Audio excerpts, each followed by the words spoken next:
You ask Tiger to solve. This deals with linear equations with one unknown. The final result is x equals 3/4. Let's solve it step by step.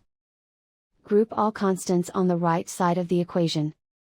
Subtract 21 from both sides.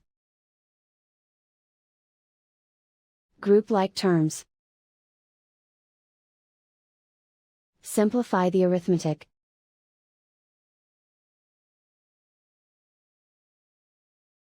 Isolate the x. Divide both sides by -28. Cancel out the negatives. Simplify the fraction. Cancel out the negatives.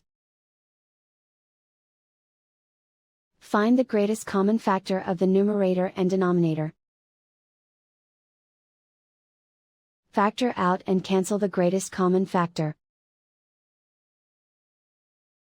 And so the final result is x equals 3/4.